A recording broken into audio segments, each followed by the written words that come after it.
Audiobook do livro Chega de Regras, de Larry Crabb. Capítulo 19. Foco nas primeiras coisas. A mudança foi gradual, imperceptível exceto em retrospecto. Como sapos em água aquecida aos poucos até chegar à ebulição, não compreendemos que o calor que agora sentimos está prestes a nos matar. A superfície já está fervendo. No sentido da cultura, o cristianismo de nossos dias redefiniu a maturidade espiritual. Os reformadores sabiam que fomos salvos para dar glória a Deus. Nós, modernos, vivemos para ser abençoados. Os amadurecidos dentre nós são agora considerados bem-sucedidos, felizes, pessoas competentes, estão em evidência e se dão bem. Estamos tão comprometidos com a descoberta e aplicação dos princípios divinos para fazer a vida funcionar que não mais valorizamos a intimidade com Deus como nossa maior bênção. Somos mais atraídos por sermões, livros e conferências que revelam os segredos da satisfação em tudo que fazemos do que pela direção espiritual que nos leva através da aflição à presença do Pai. Parece que a nossa maior ambição foi reduzida a produzir pessoas cujas circunstâncias sejam suficientemente agradáveis para tornar-lhes fácil louvar a Deus. Não mais nos identificamos como uma comunidade de santos visivelmente quebrantados, homens e mulheres profundamente agradecidos pela graça, quando sabemos que estaríamos mortos sem ela. Por dependermos do Espírito para a existência, estamos conscientes de que não iremos perseverar sem ele e obstinadamente permanecemos esperançosos na luz, às vezes obscura, da eternidade, sabendo que as bênçãos desta vida vêm e vão. Parecemos mais interessados em ter uma existência confortável do que em permitir que Deus nos transforme espiritualmente mediante as dificuldades da vida. O encontro divino, a comunhão espiritual e a transformação da alma, as três metas principais do peregrino, não são o que buscamos. Adaptamo-nos a este mundo e estamos nos esforçando ao máximo para fazer dele uma casa confortável, pedindo cura, realização e sucesso como o ponto para conhecer Cristo agora. Não temos visto o perigo, quando as bênçãos das circunstâncias positivas, o sucesso e a realização pessoal aquecem nossas vidas. Não compreendemos que estão queimando nossas almas, reduzindo-as às cinzas com o calor do inferno. Pascal previu a parábola dos sapos em água fervente há 400 anos quando escreveu: quando tudo se move ao mesmo tempo, nada parece estar se movendo, como a bordo de um navio. Quando todos estão avançando para a depravação, ninguém parece estar se movendo, mas quando alguém para, este revela os outros ao agir como um ponto fixo.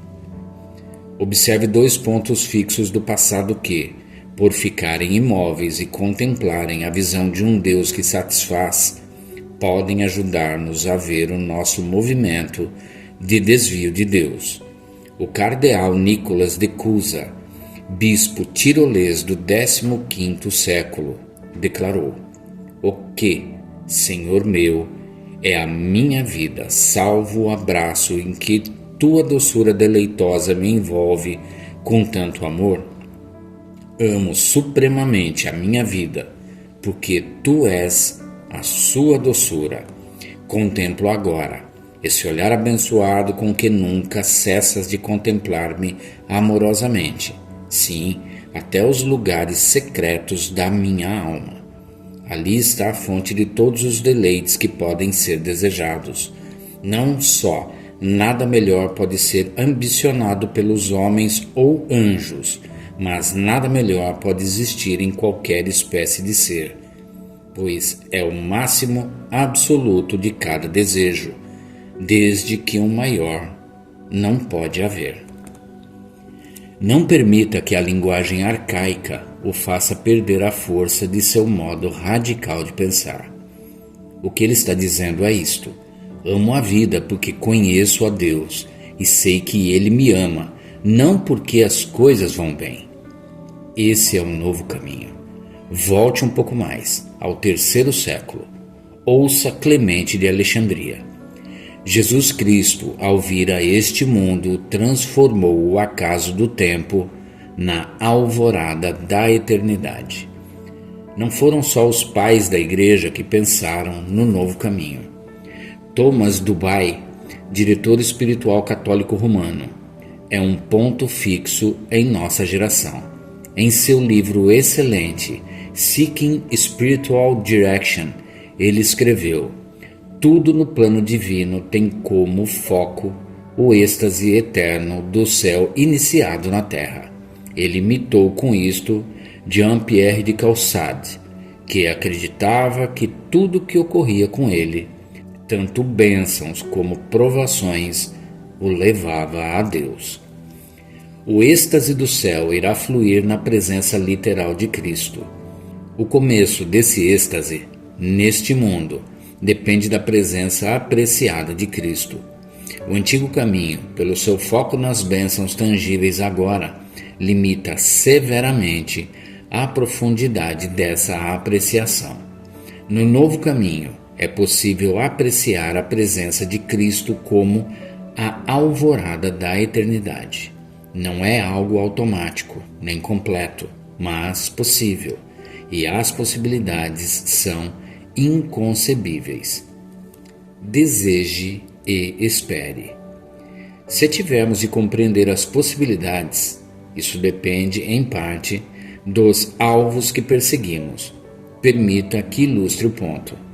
Passei 1 hora na noite de ontem, da 1 às 2 da madrugada, chorando em oração.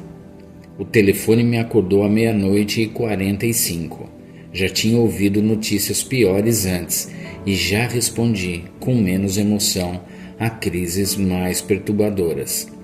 Por razões que não sei muito bem, esta causou um impacto profundo. A dificuldade era real, embora vaga. As questões que tornavam as coisas difíceis eram obscuras, e um grupo de sábios não poderia ter concordado sobre a coisa certa que eu deveria fazer. Em certas ocasiões, um evento severo não imediatamente visível reúne toda a dor e terror da existência, e nossas almas ficam praticamente arruinadas. A agonia toma posse do nosso coração, expulsando qualquer experiência de alegria ou esperança. Tudo escurece, trevas tão espessas que não deixam ver sequer um pontinho de luz. Tudo o que nos resta é lamentar. Tiago escreveu aos seguidores de Jesus dizendo: está alguém entre vós sofrendo? Faça oração. Pelo quê? Ele nos havia dito antes que devemos nos achegar a Deus, para que Deus se aproxime de nós. Muitas escrituras apoiam nossa oração por coisas tangíveis, alívio do sofrimento e uma sensação de bem-estar. É certo sofrer e é certo orar por bênçãos. É certo também ficar feliz quando as bênçãos são recebidas. Mas não é certo lançar nossa âncora de alegria na vida melhor de bênçãos. Quando surgem problemas, nosso primeiro foco deve ser entrar na presença de Deus, o encontro. Participar com outros da jornada para Deus, comunhão, e colaborar com o Espírito para formar Cristo em nós, transformação. Por causa da nossa aliança e seu lugar no plano Emanuel, o foco deve ser o desejo que já é. Devemos simplesmente entrar em contato com ele.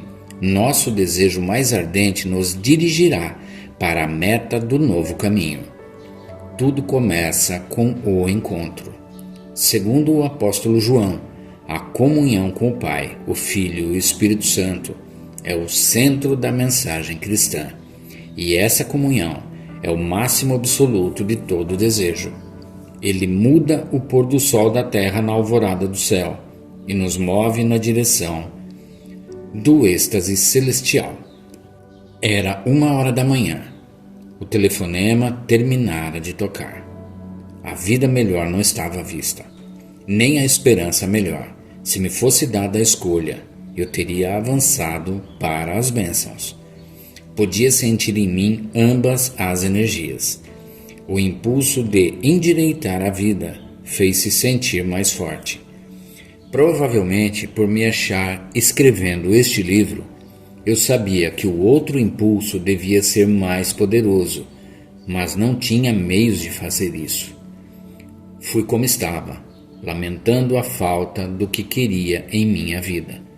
Pensei em John Bunyan, em São João da Cruz, em Paulo e em Jesus, e pude sentir um desejo crescendo em mim de que a esperança melhor significasse mais do que significava. Naquele momento, algo se tornou claro. Quer a paixão por Deus se tornasse constrangedora neste ou em qualquer momento, era a responsabilidade do Espírito. Era uma obra soberana da graça. Tudo o que posso fazer é desejar isso e esperar. Essa compreensão reduziu minha cabeça inchada o suficiente para permitir que eu entrasse pela porta estreita. Nosso progresso no novo caminho está ligado à humildade e dependência. A seguir, do lado de dentro da porta, a encruzilhada no caminho ficou clara. Podiam-se ver duas estradas, aquela em que eu já estava e a outra ainda disponível caso recuasse. Ambos, o ciclo de ajuste e o terapêutico, as duas trilhas no antigo caminho, tinham sua atração. Mas tendo entrado pela porta estreita, o ciclo espiritual se achava também à vista. O novo caminho, o caminho apertado. A esperança de encontrar Deus, de unir-me à comunidade, de crescer espiritualmente, me estimulou profundamente. Por mais estranho que pareça, o quebrantamento tornou-se atraente, o que quer que seja necessário para encontrá-lo. Pude ver que o arrependimento oferecia liberdade e que o abandono despertava entusiasmo. Senti também uma confiança crescente no que ele está fazendo, ou deixando de fazer. Senti um momento interno em direção ao livramento. Vi-me saltando de um penhasco num abismo escuro só apoiado pela corda do amor de Deus. Parecia um privilégio. A seguir, a imagem mudou. A corda quebrou-se e mergulhei no nada. O terror tomou conta de mim, mas em vez de me arrebentar nas rochas ou cair sem parar nas trevas, descobri-me aterrissando docemente no oceano do amor de Deus. A água estava suficientemente quente para aliviar e fria o bastante para refrescar. O sapo não ferveu. Em vez disso, um santo, acalmado e fortalecido, começou a nadar. Pude ver-me entrando no mundo de problemas com um novo propósito. Isso me levou à terceira das 5 ideias básicas: reorientar alvos. Esta tem grande importância, talvez seja a mais vital das 5. Os alvos do peregrino. Vou reunir agora o que já disse numa discussão sobre os alvos de um peregrino. Teresa de Ávila escreveu certa vez com toda franqueza: tudo o que o iniciante, na vida do novo caminho, tem a fazer é ser decidido e preparar-se com toda a diligência possível para conformar sua vontade à de Deus. Quanto mais perfeitamente a pessoa praticar isso, tanto mais receberá do Senhor. Isso não vai acontecer, não pode acontecer, até crermos que todas as coisas da vida, inclusive telefonemas de madrugada, façam parte de um grande plano. Elas são designadas por uma divindade incontrolável, misteriosa, inflexivelmente determinada a nos imergir na vida relacional. Essa, Deus sabe, é a maior de todas as bênçãos que Ele pode dar-nos. E essa, Deus também sabe, é o desejo mais profundo em cada coração no qual o seu Espírito habita. Permita que eu volte à minha história matutina. Depois do telefonema, desci imediatamente. Queria solidão e liberdade para chegar-me à presença de Deus exatamente como estava. Aproximar-se de Deus é algumas vezes melhor sozinho, outras vezes é melhor na companhia de companheiros peregrinos. Esta era uma ocasião de ir sozinho. As primeiras palavras a escaparem da minha boca foram: isto não devia estar acontecendo comigo. O que fiz para merecer tal coisa? O sinal vermelho começou a aparecer. O dique então rompeu-se. A indignação cobriu a tristeza. E eu não conseguia acessar a tristeza até que a indignação fosse expressa. Tinha de ir como estava, nariz escorrendo, rosto sujo e vestes rasgadas. Não era um aspecto agradável de ver. Todo meu íntimo se desfez em lágrimas. Algumas fluíram de mágoas legítimas sobre bênçãos negadas, outras da indignação arrogante que insistiu, por alguns minutos, em gritar injustiça. Outras ainda, do centro, surgiram de um desejo de encontrar Deus num momento difícil. O sinal vermelho ficava agora claro. Podia sentir as duas energias em minha alma, competindo pelo domínio. Ao ver essas energias, meus olhos se concentraram na porta estreita que se abria para um novo caminho. Tinha uma escolha a fazer. Senti-me quebrantado ao compreender que uma parte de mim queria realmente usar Deus, como o filho pródigo usou o pai. Nesse ponto, a encruzilhada no caminho era evidente. Um dos cursos prometia uma vida melhor, o outro uma esperança melhor. Deus, clamei, quase como um reflexo, quero uma vida melhor, mas quero ainda mais conhecer-te. Por favor, não deixes que estas lágrimas e este terrível momento em minha vida sejam desperdiçados. Apresento-me a ti. Sei que estás aí. Entrego-me ao teu Espírito com a confiança de que ele vai libertar-me para viver na tua presença e encontrar a alegria e poder verdadeiros para seguir a tua vontade. O véu ergueu-se. Faltavam agora 15 minutos para as 2 da madrugada. Eu podia ver a linha final. Podia ver a guirlanda do vencedor a ser colocada em minha testa nesta vida. Não era um casamento cada vez mais abençoado. Não era a exaltação da virilidade concretizada. Não era a liberdade total do câncer. Eu queria conhecer a Deus, experimentar a revolução interior obtida por meio da nova aliança. Eu queria encontrar Deus, ter comunhão com cada membro da Trindade, participar da festa deles, juntar-me à comunidade de outros santos quebrantados, desesperados e gratos que, atônitos pela graça, estavam caminhando em direção a Deus, não desejando aceitar uma alegria menor. Experimentar a transformação, ser espiritualmente formado até que outros, sobretudo o Pai, pudessem ver em mim uma semelhança real com Jesus. Às 2 da manhã, pude provar as probabilidades à minha frente. Eu estava destinado a ficar cativo eternamente ao contemplar o Pai, o Filho e o Espírito, sendo então transfigurado na beleza divina. Os de Laodiceia não eram o meu povo. Aos meus olhos, pareciam sapos contentes com a água morna, sem saber que estava prestes a ferver. Eu não queria ser meramente decente e respeitável, gozar moderadamente os prazeres da vida e cuidar para que a religião não me monopolizasse. De todo o coração, eu não queria aceitar a felicidade que vem de uma vida mais fácil.